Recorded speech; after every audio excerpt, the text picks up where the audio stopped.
Mesdames, Messieurs, bonsoir et bienvenue dans cette nouvelle édition du JTUT sur la chaîne Anatomie LCA. Au sommaire de cette édition, la vascularisation du système nerveux central, le système nerveux périphérique, puis l'organisation générale du SNC suivie des grandes voies du SNC. Ensuite, nous aurons les applications cliniques et pour finir, le système nerveux végétatif. Alors, on commence par la vascularisation du système nerveux central. Donc, d'abord avec l'encéphale. Donc vous avez la crosse de l'aorte, donc l'aorte c'est ce gros vaisseau qui part du cœur, qui va donner le TABC, donc tronc artériel brachiocéphalique, qui lui-même donne l'artère carotide commune droite et l'artère subclavière droite. Ensuite, de la crosse de l'aorte partent l'artère carotide commune gauche et l'artère subclavière gauche. Ensuite, de la carotide primitive, on a les carotides externes et internes qui partent. Seuls les internes vont aller vers le cerveau. Ensuite, on a l'artère sous-clavière qui va donner les artères vertébrales. Les artères vertébrales, elles vont se rejoindre, donc en fait, elles vont monter comme ça et elles vont donner une artère spinale antérieure qui va descendre. Ensuite, on a le tronc basilaire. Donc le tronc basilaire, il va donner les artères cérébrales postérieures droite et gauche et les artères cérébrales supérieures, moyennes et inférieures. Donc en fait, vous verrez sur un schéma, sur le schéma sur la diapo d'après, vous avez votre tronc basilaire, donc comme ça. Donc en fait, on a dit, on a les artères vertébrales qui montent comme ça, qui se rejoignent, la spinale qui descend, ça monte, ça se rejoint comme ça donne, là c'est le tronc basilaire. Vous avez dans le tronc basilaire l'artère cérébrale supérieure, moyenne, inférieure. Et ensuite, du coup, quand vous avez le tronc basilaire qui est monté comme ça, là, vous aurez un cercle artériel qu'on verra après, tout ça, qui est composé, donc là, c'est l'artère cérébrale postérieure. Donc, même chose de l'autre côté, cérébrale postérieure, les deux. Ok, ensuite, on a les carotides internes, donc qui vont donner la cérébrale moyenne cette fois et antérieure et une artère communicante postérieure qui rejoint la cérébrale postérieure. Pour finir, on a les artères cérébrales antérieures qui s'anastomosent et donc elles sont anastomosées par la communicante antérieure. Donc on continue. Alors là c'est le schéma dont je vous parlais juste avant. Donc vous avez en bas comme ça le tronc basilaire qui va ensuite se diviser, donner les artères cérébrales postérieures. Ces cérébrales qui sont comme ça vont donner ensuite les communicantes postérieures qui vont ensuite se poursuivre par les cérébrales antérieures et elles-mêmes rejointes par la communicante antérieure. Donc, entre la cérébrale antérieure et la communicante postérieure, c'est ça, vous avez les cérébrales moyennes. Donc, regardez bien le schéma, apprenez-le bien, visualisez bien, parce que c'est important et il faut bien savoir ça. Vous voyez que, du coup, en haut, à partir des communicantes postérieures, on a une espèce de forme comme ça, tac, tac, tac, ça monte. Ça, c'est un polygone, ça s'appelle le polygone de Willis. Du coup, il est composé de la communicante antérieure, donc en haut, des deux cérébrales antérieures, donc celles qui sont rejointes par la communicante antérieure. Ensuite, les deux cérébrales postérieures, donc celles qui sont tout en bas, et les deux communicantes postérieures. Donc c'est tout le polygone, comme ça. Ensuite, on a des terminales de la carotide interne. Donc on a l'artère communicante postérieure, donc c'est celles qu'on a vues qui sont comme ça, qui rejoignent les cérébrales postérieures. L'artère cérébrale antérieure et l'artère cérébrale moyenne. Et enfin, artère choroïdienne antérieure dont on n'a pas parlé jusqu'à présent. Maintenant, vascularisation de la moelle spinale. Donc on a l'artère spinale qui va vasculariser le territoire central. Ensuite, on a deux artères médulaires qui, elles, vont vasculariser la périphérie de la moelle.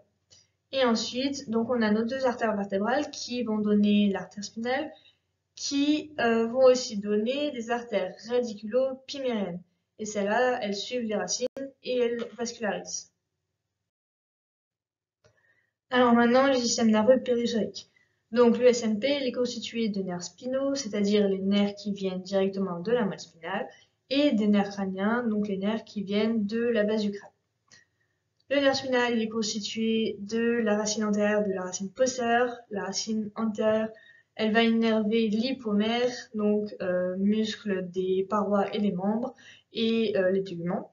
Et la racine postérieure va innerver l'épimère, donc c'est-à-dire les muscles érecteurs du rachis, plus les teguments. Les myélomères des membres, eux, ils vont former des plexus. Donc en fait, au lieu d'avoir directement la racine qui va partir et qui va innerver un territoire, on va avoir plusieurs nerfs qui vont se rassembler entre eux. Donc c'est ce que vous pouvez voir sur le schéma qui est sur le diapo à gauche là. Là, en l'occurrence, c'est le plexus brachial. Donc, il y a un ordre bien spécifique. C'est seulement les racines entre C5 et T1 qui vont s'anastomoser selon une façon assez spécifique pour donner un plexus, donc le plexus brachial. Contrairement à l'innervation du tronc qui se fait du coup en échelle, donc en fait c'est assez horizontal, vous avez des bandes comme ça. Donc là c'est une une innervation pardon, en échelle. Donc différents les membres du tronc.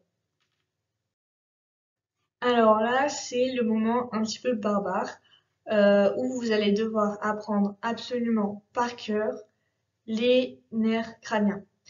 Donc, vous avez 12 paires de nerfs crâniens. Ils sont somatiques ou branchiaux, ou parfois ils sont aucun des deux pour le 1 et le 2. Et ils peuvent être soit moteurs, soit sensitifs, soit mixtes, c'est les deux. Donc là, vous avez un petit tableau à apprendre par cœur. Parce que, alors c'était jusqu'à présent le professeur de Peretti qui faisait ça, il adorait, ça sortait 1000 fois par an, donc impossible de l'impasser. Donc là, j'ai découpé en 3 parties. Donc on a les nerfs du 1 au 4. Puis ensuite, sur la diapo d'après, vous verrez ceux jusqu'à 12. Donc on va commencer avec le premier nerf, donc le nerf olfactif, qui est sensoriel et qui a pour origine le télencéphale. Ensuite, on a le deuxième nerf, le nerf optique, qui est sensoriel et qui lui vient du diencéphale. Attention, optique et ophtalmique, c'est pas la même chose. Là, il est optique. Ensuite, le troisième nerf, c'est le nerf oculomoteur. Bon, comme son nom l'indique, il est moteur, forcément. Lui, il a une origine somatique.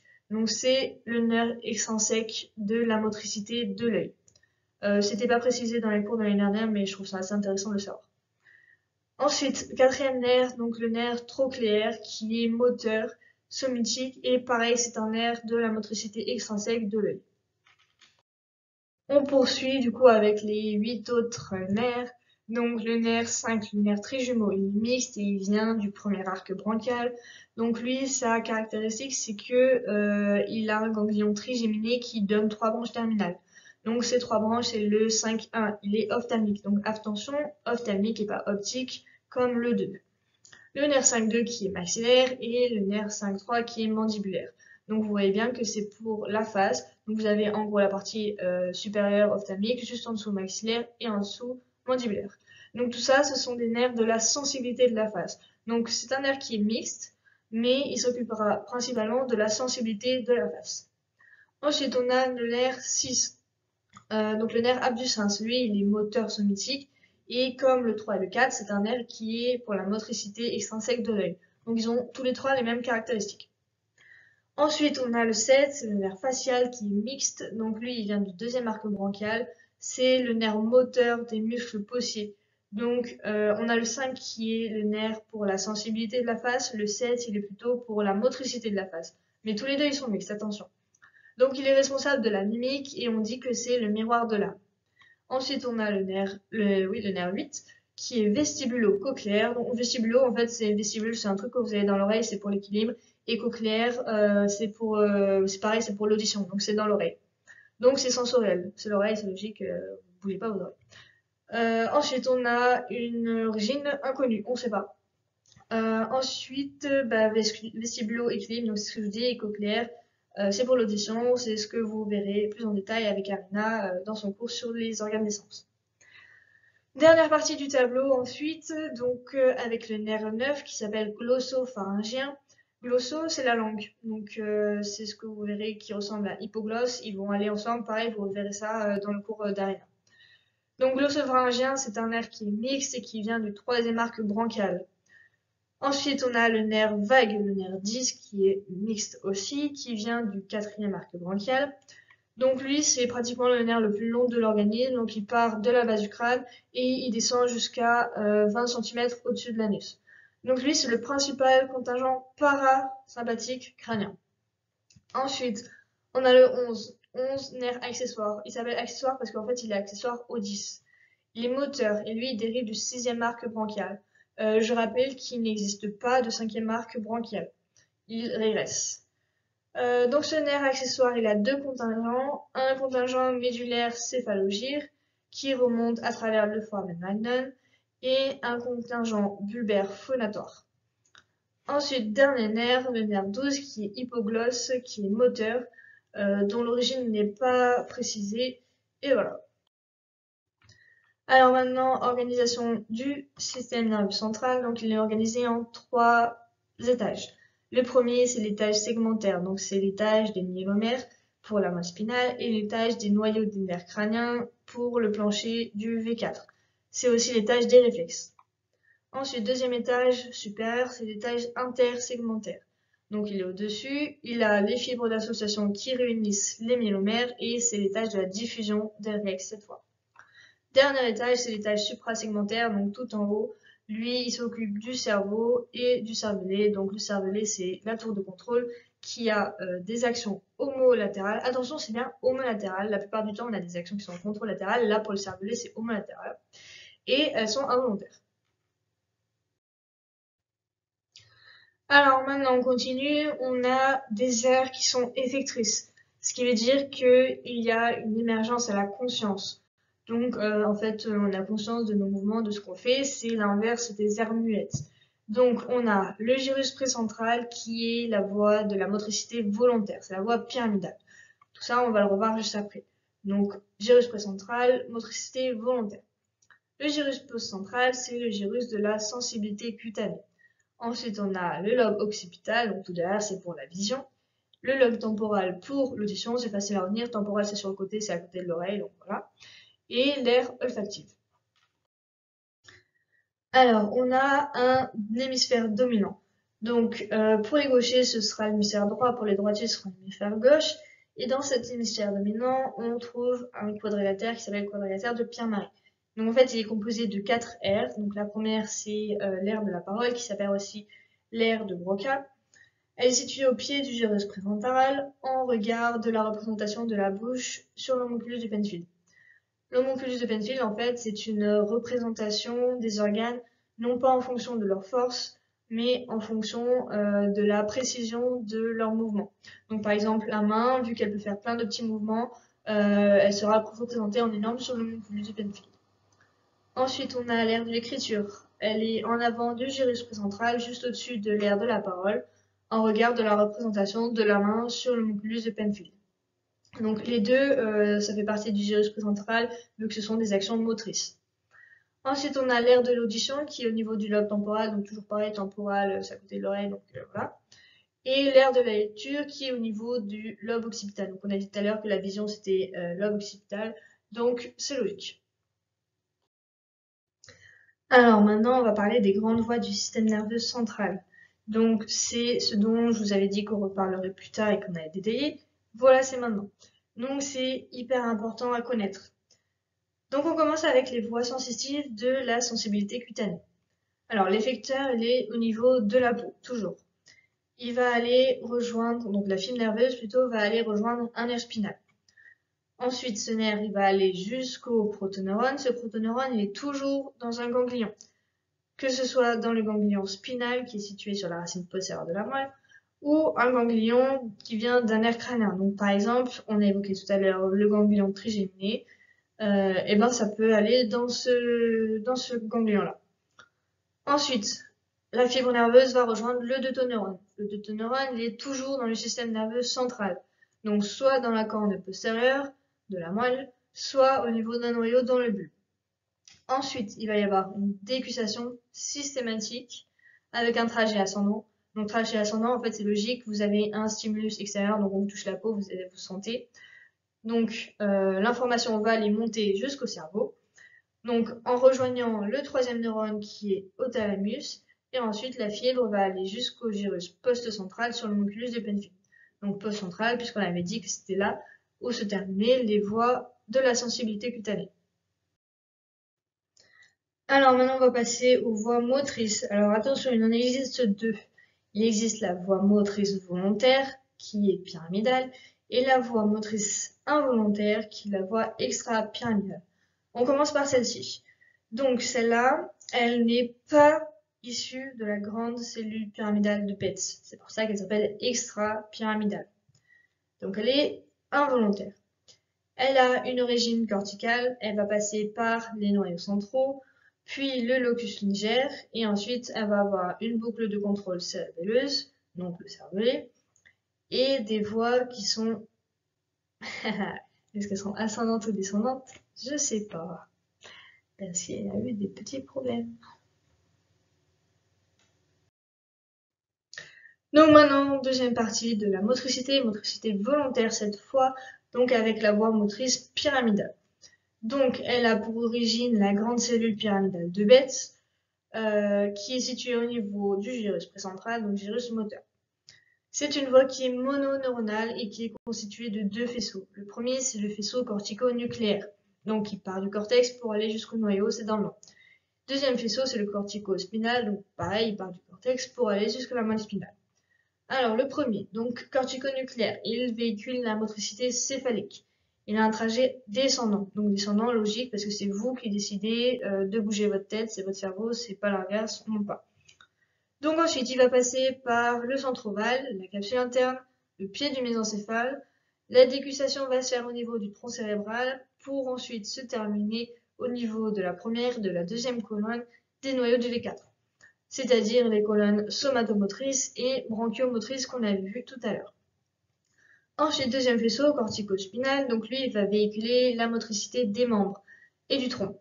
Donc, on aura un trajet qui sera descendant, toujours pareil, en passant par le centre ovale, la capsule interne, le pied du mésencéphale, le pont, le bulbe. Ensuite, il va y avoir une décussation pour 98% des fibres au niveau de la décussation des pyramides. Ensuite, les fibres vont continuer jusqu'aux cordons latéraux de la moelle pour se terminer au niveau de la corne antérieure, là où il y aura le motoneurone alpha. Le motoneurone alpha, ce sera la terminaison des deux voies motrices, donc c'est là où se termineront ces deux voies. Concernant maintenant les pathologies, donc on va voir les applications cliniques. Donc pathologie de la voie motrice principale. Donc on peut avoir une lésion du cortex ou du centre ovale. Donc là on aura une hémiplégie croisée partielle. Donc croisée parce que on est au-dessus de la décussation et partielle parce qu'on a juste une petite partie des fibres qui vont être lésées. Deuxième possibilité, on peut avoir une lésion de la capsule interne, donc ça donnera une hémiplégie contralatérale massive. Contralatérale, toujours pareil parce qu'on est au-dessus de la décussation, et massive parce que c'est là où seront regroupées toutes les fibres. Ensuite, on peut avoir aussi une lésion de l'hémimoelle, donc là c'est plus rare, ça donnera une hémiplégie médulaire homolatérale de Brown-Séquard. Donc là, vu qu'on sera dans la moelle, on sera après la décussation, donc ce sera du même côté. Et enfin, lésion de la moelle horizontale, donc soit on va léser au niveau du plexus brachial, donc ça donnera une tétraplégie, puisqu'en fait si on touche les nerfs du plexus brachial, ben, on ne pourra plus bouger ni les membres supérieurs ni les membres inférieurs. Si on a une lésion en dessous du plexus brachial, ben, on pourra juste plus bouger ce qu'il y a en dessous. Au-dessus, ça ira, donc c'est une paraplégie. Et enfin, si on est au-dessus du plexus brachial, là on aura une mort par asphyxie, parce qu'on va toucher au nerf phrénique. Ensuite, nous avons le système nerveux végétatif. Donc il est autonome, c'est celui qui va s'occuper de ce qui se passe à l'intérieur de votre corps. Donc il a deux parties, une partie orthosympathique et une partie parasympathique. La partie ortho, elle a pour dernier médiateur l'adrénaline. C'est pour ça qu'on dit qu'il est adrénergique. Le para, il aura pour dernier médiateur l'acétylcholine, qui est donc un médiateur cholinergique. Alors le système orthosympathique et parasympathique, on a l'impression qu'ils ont des actions opposées, mais en fait elles sont plutôt complémentaires. Maintenant on va s'occuper des actions de l'ortho et du parasympathique. On commence avec l'orthosympathique, donc ce sont des rôles qui sont très importants à savoir. Donc on a une vasoconstriction, la cardiostimulation, donc c'est-à-dire l'augmentation du rythme cardiaque et de l'action hypertensive. On a aussi une augmentation de la sécrétion urinaire une hypersudation, une bronchodilatation, une stimulation de la médulle surrénale, la lubrification vaginale et la contraction des sphincters lisses. En gros, c'est tout ce qui va un peu booster tout ce que vous avez à l'intérieur de vous et qui va un peu contracter. Donc vous avez vasoconstriction, cardiostimulation, le rythme cardiaque, pareil, ça va se booster, ça va se contracter. Vous avez aussi du coup sécrétion urinaire, hypersudation, donc tout ce qui est sécrétion, ça va être augmenté. Pareil pour voilà, la lubrification vaginale et on a contraction des sphincters, stimulation médulo-surrénale. Donc voilà, tout ça c'est plus ou moins lié, c'est assez logique à retenir. Alors maintenant les actions du parasympathique, donc pareil que pour l'ortho, c'est à savoir par cœur. Donc elles sont liées plutôt au nerf crânien. Donc on commence avec le nerf 3 qui va être responsable de la contraction du sphincter de l'iris et du muscle ciliaire. Donc tout ça c'est au niveau des yeux. Ensuite on a le nerf 7 qui va stimuler les nerfs, les glandes lacrymales, nasales et sous-mandibulaires. Je vous rappelle que le nerf 7 c'est le nerf facial, donc ce sont toutes des choses qui vont être yeux, nez et sous-mandibulaire, voilà. Donc c'est la face, c'est logique. Ensuite, on a le nerf 9 qui stimule la sécrétion de la glande parotide. La parotide, c'est une glande que vous avez ici. Ensuite, le 10. Donc le 10, je rappelle que c'est le nerf vague qui va être à l'origine des malaises vagos. C'est pour ça qu'il va être hypotensif et qu'il va diminuer le rythme cardiaque. Ensuite, on a aussi une augmentation de la sécrétion digestive et de la sécrétion d'acide de l'estomac.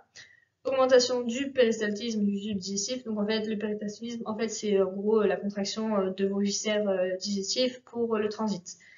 Et enfin, on a une dilatation des sphincters lisses. On a ensuite le parasympathique pelvien, donc S2, S3, S4, qui s'occupe de la contraction du détrusor. Donc c'est le muscle lisse que vous avez dans votre vessie. Ensuite, on a contraction des fibres lisses de la prostate et des vésicules séminales. Et en général, ça va commander la défécation, la miction et l'érection. Alors, le système nerveux, il n'est pas uniquement autonome. Il va avoir le système limbique du télencéphale qui va agir sur l'hypothalamus et le thalamus. Donc ces deux-là, ils sont reliés par des faisceaux à la substance réticulée du tronc cérébral. Et donc ça va agir sur les centres parasympathiques et orthosympathiques. Donc maintenant, on a l'organisation du SNV. Donc on a un protoneurone qui est dans l'axe gris du tronc cérébral et de la moelle. Donc il est dit pré-ganglionnaire parce qu'il va au ganglion, donc il est avant le ganglion. Ensuite, on va avoir le deutoneurone, donc il est dans les ganglions végétatifs. Lui, il est dit post-ganglionnaire puisqu'il part du ganglion. Donc là, sur le schéma, vous avez en A une contraction motrice volontaire, puisqu'on part du motoneurone alpha sur la corne antérieure, et qu'on va rejoindre un muscle squelettique. Donc muscle squelettique à contraction volontaire. Ensuite, en B, nous avons du coup ce qu'on vient d'étudier, le système nerveux végétatif. Donc, vous voyez bien que le protoneurone, il est dans l'axe gris, qu'il est avant le ganglion, donc il est pré-ganglionnaire. Il va le rejoindre, donc ganglion autonome, et ensuite on a le deuxième neurone, le deutoneurone, qui est post-ganglionnaire et qui va rejoindre au choix un muscle lisse, une glande, un cœur, ce que vous voulez. Alors on vient de voir que on a des ganglions. Ces ganglions, ils sont de plusieurs types. On a des ganglions paravertébraux, c'est-à-dire qu'ils sont contre les vertèbres, donc ils sont sur le côté des vertèbres. Des ganglions prévertébraux, ils sont avant les vertèbres. Prévasculaires, donc ils sont situés avant l'aorte. Préviscéraux, donc ils vont être avant les viscères. Et intraparétaux, ça veut dire qu'ils peuvent être dans la paroi et il peut même y avoir un troisième neurone. Ensuite, on définit un nerf splanchnique. Un nerf splanchnique, c'est un nerf qui va vers un plexus autonome. Ensuite, on a un nerf viscéral. Lui, il va d'un centre ou d'un plexus vers un viscère. Maintenant, on passe aux protoneurones végétatifs, donc c'est aussi assez important à savoir. On a les protoneurones parasympathiques. Eux, ils sont situés dans la troisième colonne du plancher du V4. Donc c'est la colonne viscéromotrice. Ensuite, au niveau du cône terminal, on aura la colonne intermédio-ventrale. Donc là, on aura les deux neurones parasympathiques sacrés. Donc c'est entre S2 et S4. Ensuite, on a la colonne intermédio-latérale. Donc elle est située entre C8 et L2. Donc là, c'est une colonne qui sera orthosympathique et elle va soulever une corne intermédiaire, aussi appelée corne thoracique. Donc c'est ce que vous voyez en orange sur le schéma, ce sera la corne thoracique. Ensuite, dernière colonne, c'est la colonne intermédio-médiale. Donc elle est sur toute la hauteur de la moelle, contrairement à la colonne IML. Et celle-là, elle est végétative et vraisemblablement sensitive. Donc pour finir, on va avoir l'organisation du système nerveux orthosympathique, bien ortho. On va couper les moelles entre C8 et L2, donc c'est là où on retrouvera la colonne intermédio-latérale. Donc on va définir le tronc sympathique. Donc c'est une chaîne ganglionée latéro-vertébrale qui est située sur toute la hauteur de la colonne vertébrale. Attention. Ensuite, on va avoir un protoneurone. Donc ce protoneurone, il va émettre des fibres orthosympathiques qui vont aller dans la corne antérieure. Ensuite, elles vont continuer vers la racine antérieure, puis elles vont emprunter un rameau communicant blanc. Ce rameau, il va partir du nerf spinal pour aller vers le tronc sympathique. Il a une conduction rapide parce qu'il est myélinisé. Attention, le rameau communicant blanc, lui, il est situé que sur la hauteur de la colonne intermédio-latérale, donc que entre C8 et L2. Ensuite, du coup, il va rejoindre le tronc sympathique, et là, il va y avoir deux possibilités. Soit il va y avoir l'innervation du système nerveux périphérique. À ce moment-là, ça va être l'innervation des parois et des membres. Donc le dotoneurone sera dans le tronc sympathique, il va y avoir la synapse dans le tronc sympathique. Et ensuite, les fibres vont emprunter un rameau communicant gris, elles vont aller au nerf périphérique et rejoindre l'effecteur. Donc ça peut être soit une glande, et il va y avoir sécrétion, soit un vaisseau, et il va y avoir vasoconstriction. Deuxième possibilité, c'est l'innervation des viscères. Donc là, la fibre va quitter le tronc sympathique grâce à un nerf splanchnique, c'est-à-dire qu'on va vers un plexus. Donc c'est là où il y aura le dotoneurone et où il va y avoir la synapse. Ensuite, les fibres vont aller vers un nerf viscéral, donc c'est-à-dire un nerf qui va à un viscère. Et du coup, c'est là où on arrive, on sera au niveau du viscère. Voilà, donc c'est la fin de mes cours pour cette toute rentrée, donc la fin du système nerveux. C'est dommage parce que c'est un cours incroyable. Je vous souhaite bien du courage pour la suite des cours et pour toute la natte. Et j'espère que vous allez vous en sortir, que mes cours sont assez clairs. Et du coup, si vous avez des questions, surtout posez-les, allez sur le forum et posez-moi les questions. Pensez à prendre des schémas, à visualiser parce que c'est vraiment hyper important. Et voilà, l'anatomie veille sur vous et Anatole est toujours là pour vous.